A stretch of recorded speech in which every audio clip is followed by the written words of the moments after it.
चैत्र मास के कृष्ण पक्ष की एकादशी का नाम है पाप मोचनी एकादशी।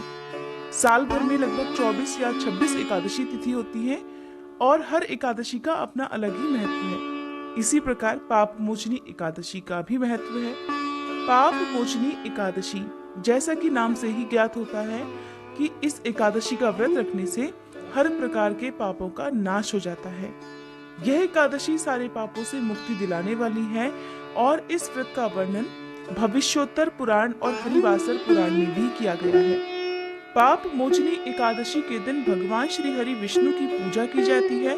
सबसे पहले पाप मोचनी व्रत के बारे में राजा मांधाता को ऋषि लोमश ने बताया था। फिर पाप मोचनी एकादशी के महत्व के बारे में भगवान श्री कृष्ण ने धर्मराज युधिष्ठिर को बताया था, जिससे यह व्रत प्रचलित हुआ।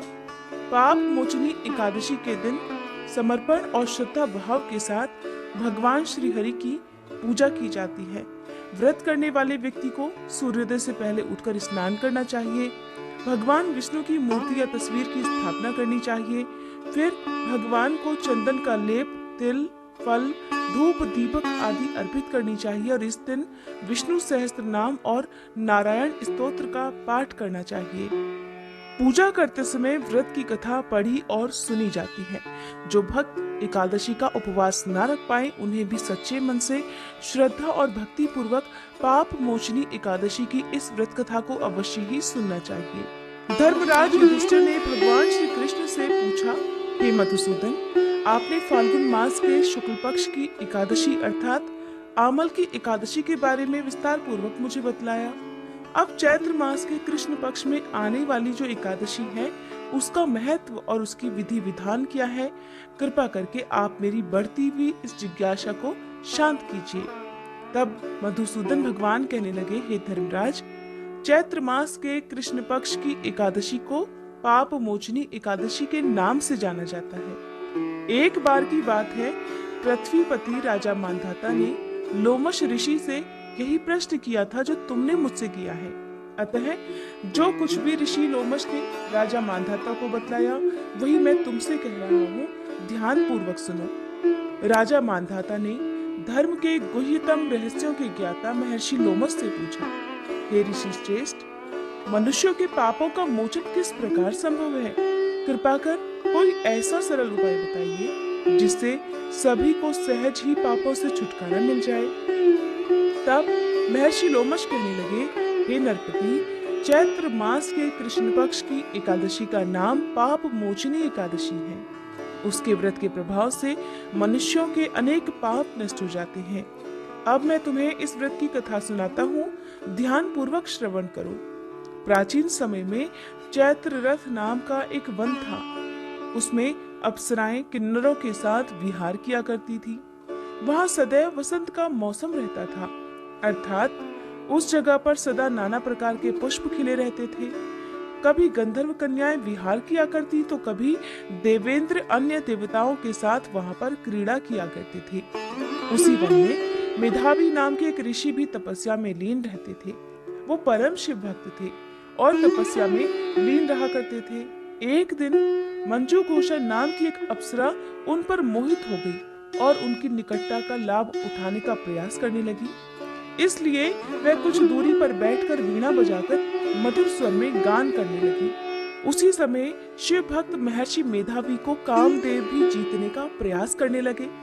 कामदेव ने उस सुंदर अप्सरा के भ्रू का धनुष बनाया, कटाक्ष को उसकी प्रत्यंचा बनाई और उसके नेत्रों को मंजू घोषा अप्सरा का सेनापति बना दिया। इस तरह कामदेव अपने शत्रु भक्त को जीतने के लिए तैयार हुआ। उस समय महर्षि मेधावी भी युवावस्था में थे और काफी हष्ट पुष्ट थे। उन्होंने यज्ञोपवीत तथा दंड धारण कर रखा था। वे दूसरे कामदेव के समान प्रतीत हो रही थी। उस मुनि को देखकर कामदेव के वश में हुई मंजू घोषा ने धीरे धीरे मधुर वाणी से वीणा पर गायन शुरू कर दिया। तब महर्षि मेधावी भी मंजू घोषा के मधुर गाने पर तथा उसके सौंदर्य पर मोहित हो गई। वह अप्सरा मेधावी मुनि को कामदेव से पीड़ित जानकर उनसे आलिंगन करने लगी। महर्षि मेधावी उसके सौंदर्य पर मोहित होकर शिव रहस्य को भूल गए और काम के वशीभूत होकर उसके साथ रमण करने लगे। काम के वशीभूत होने के कारण मुनि को उस समय दिन रात का कुछ भी ज्ञान नहीं रहा और काफी समय तक वे उस अप्सरा के साथ रमण करते रहे। तदुपरांत मंजू घोषा उस मुनि से बोली, हे ऋषिवर, अब मुझे बहुत समय हो गया है, अतः स्वर्ग जाने की आज्ञा दीजिए। अप्सरा की बात सुनकर ऋषि ने कहा, हे मोहिनी, संध्या को तो आई हो, प्रातःकाल होने पर चली जाना। ऋषि के ऐसे वचन सुनकर अप्सरा उनके साथ रमण करने लगी। इस प्रकार दोनों ने फिर से बहुत सारा समय साथ बिताया। मंजू घोषा ने एक दिन ऋषि से कहा, हे विप्र, अब मुझे आप स्वर्ग जाने की आज्ञा दे दीजिए। मुनि ने इस बार भी वही कहा, हे रूपसी, अभी ज्यादा समय व्यतीत नहीं हुआ है, कुछ समय और ठहरो। मुनि की बात सुनकर अप्सरा कहने लगी, हे ऋषिवर, आपकी रात तो बहुत लंबी है, आप स्वयं ही सोचिए कि मुझे आपके पास आए कितना समय हो गया, अब और ज्यादा समय तक ठहरना उचित नहीं है। अप्सरा की बात सुनकर मुनि को समय का बोध हुआ और वह गंभीरता पूर्वक विचार करने लगे। जब उन्हें ज्ञान हुआ कि रमण करते करते उन्हें कई वर्ष बीत चुके हैं, तो वह उस अप्सरा को काल का रूप समझने लगे। इतना ज्यादा समय भोग विलास में व्यर्थ चला जाने पर उन्हें बड़ा क्रोध आया। अब वह भयंकर क्रोध में जलते हुए उस ताप नाश करने वाली अप्सरा की तरफ भ्रकुटी तान कर देखने लगे। क्रोध से उनके होठ कांपने लगे और इंद्रियां बेकाबू होने लगी। क्रोध से थरथराते स्वर में मुनि ने उस अप्सरा से कहा, मेरे तप को नष्ट करने वाली दुष्टा, तू महापापिन और बहुत ही दुराचारिणी है, तुझे धिक्कार है, अब तू मेरे शाप से पिशाचिनी बन जा। मुनि के क्रोधयुक्त श्राप से वह अप्सरा पिशाचिनी बन गई। ये देख वह व्यथित होकर बोली, हे ऋषिवर, अब मुझ पर क्रोध त्याग कर प्रसन्न होइए और कृपा करके बताइए, इस शाप का निवारण किस प्रकार संभव होगा? क्योंकि विद्वानों ने कहा है कि साधुओं की संगत अच्छा फल देने वाली होती है और आपके साथ तो मेरे बहुत सारे वर्ष व्यतीत हुए हैं, अतः अब आप मुझ पर प्रसन्न हो जाइए, अन्यथा लोग कहेंगे कि एक पुण्य आत्मा के साथ रहने पर भी मंजू घोषा को पिशाचिनी बनना पड़ा। मंजू घोषा की बात सुनकर मुनि को अपने क्रोध पर अत्यंत ग्लानि हुई और साथ ही अपनी अपकीर्ति का भय भी हुआ। अतः पिशाचिनी बनी मंजू घोषा से मुनि कहने लगे, तूने मेरा बड़ा बुरा किया है, किंतु फिर भी मैं तुझे इस श्राप से मुक्ति का एक उपाय बतलाता हूँ। चैत्र मास के कृष्ण पक्ष की जो एकादशी है, उसका नाम पाप मोचनी है। उस एकादशी का उपवास करने से ही तुझे पिशाचिनी की देह से मुक्ति मिल पाएगी। ऐसा कहकर मुनि ने उसे व्रत का सब विधान समझा दिया। फिर अपने पापों का प्रायश्चित करने के लिए वे अपने पिता च्यवन ऋषि के पास चले गए। च्यवन ऋषि ने अपने पुत्र मेधावी को देखकर कहा, हे पुत्र, ऐसा क्या किया है तूने कि तेरे सभी तप नष्ट हो गए हैं, जिससे तुम्हारा समस्त तेज मलिन हो गया है?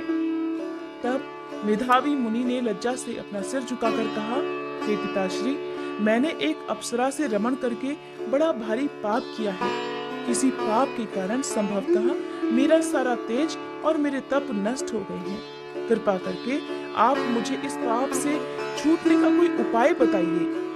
तब च्यवन ऋषि कहने लगे, हे पुत्र, तुम चैत्र मास के कृष्ण पक्ष की पाप मोचनी एकादशी का विधि विधान से और भक्ति पूर्वक उपवास करो, इससे तुम्हारे सभी पाप नष्ट हो जाएंगे। अपने पिता ऋषि के ऐसे वचनों को सुनकर मेधावी मुनि ने भी पाप मोचनी एकादशी का विधि विधान से व्रत किया। उसके प्रभाव से उनके सभी पाप नष्ट हो गए। मंजू घोषा अप्सरा भी पाप मोचनी एकादशी का उपवास रखने से पिशाचिनी की देह से छूट गई और पुनः सुंदर रूप धारण कर स्वर्गलोक को चली गई। इस प्रकार पाप मोचनी एकादशी के दिन जो भी भक्त अपने पापों का, अपनी गलतियों का प्रायश्चित करना चाहता हो, उन्हें सच्चे मन से भगवान श्री हरि की पूजा कर इस व्रत कथा को पढ़ना या सुनना चाहिए। आज की ये वीडियो आपको कैसी लगी कमेंट बताइएगा। इसके साथ ही आप हमारे चैनल को सब्सक्राइब करके बेल आइकन जरूर प्रेस कीजिएगा, ताकि हमारे चैनल पर आगे आने वाली नवरात्रि से जुड़ी सारी वीडियोस आपको समय से मिल सके।